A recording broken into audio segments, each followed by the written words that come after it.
Hey everyone, welcome to Lizzie's Little Library and the Newbery Project. Today's book is the 1983 winner called Dicey's Song by Cynthia Voigt. This book is a sequel to another book called Homecoming, and it is the second in a 7-book series about the Tillerman family. 3 of these books are standalones.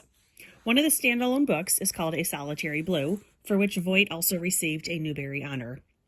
I did not read the first book about the Tillermans, called Homecoming, and this book actually does a pretty good job of interspersing key points from that one, so I was able to get the gist of the story without there being a huge info dump or a multi-chapter recap. Basically, Dicey, and I'm not 100% sure I'm pronouncing that right, but I will be consistent at least and keep pronouncing it that way.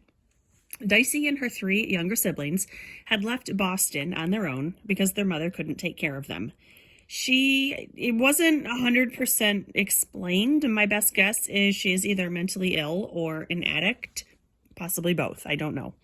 The kids wind up in Maryland with their grandmother, whom they had not previously met. So, I feel like I should read Homecoming just for that scene alone. This book recounts their relationship with Graham and adjusting to a new town. It's a lot more character-driven than it is plot-focused. Most of the events focus on the everyday, such as school, new friends, Dicey's job, little sister Mary Beth's singing, things like that. Graham seems to rely on Dicey a lot, especially when it comes to the little kids. She treats Dicey more as a partner than as an 8th grader. What's curious, though, is that she mostly refers to her as girl. She doesn't call her Dicey, she doesn't call her my granddaughter, she calls her girl. For instance, they went to the store one time and she's talking to the clerk and says, "And the girl also needs," and that was just kind of weird.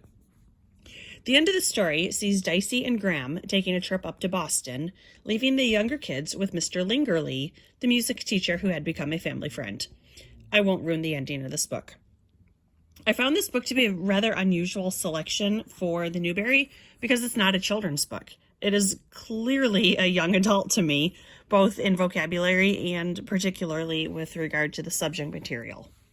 Something else that struck me as a little unusual is that it is set in coastal Maryland, the same setting as the previous book, Jacob Have I Loved.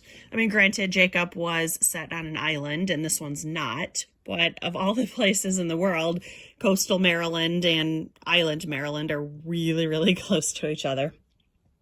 Like that book, this one also featured a young girl working on a boat. Although Dicey spends a lot of time sanding her boat and getting it ready, but she never actually takes it out on the water. So I do wonder if in one of the sequels that actually happens. If not, then why is this boat part of the story?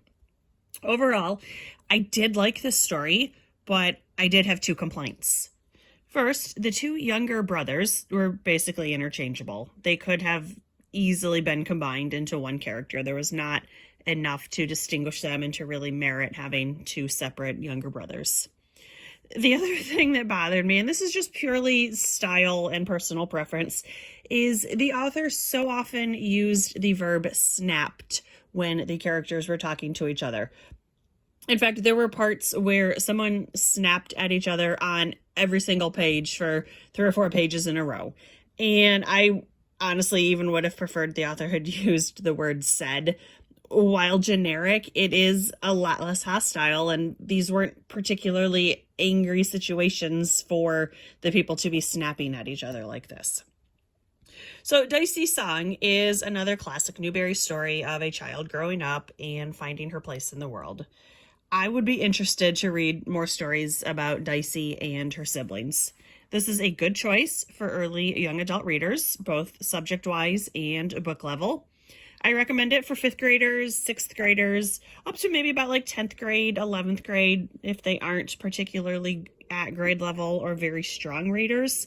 Or sometimes people just like a shorter book, in which case I do recommend Dicey's Song, the 1983 Newbery winner. Thanks for watching. See you soon. Bye.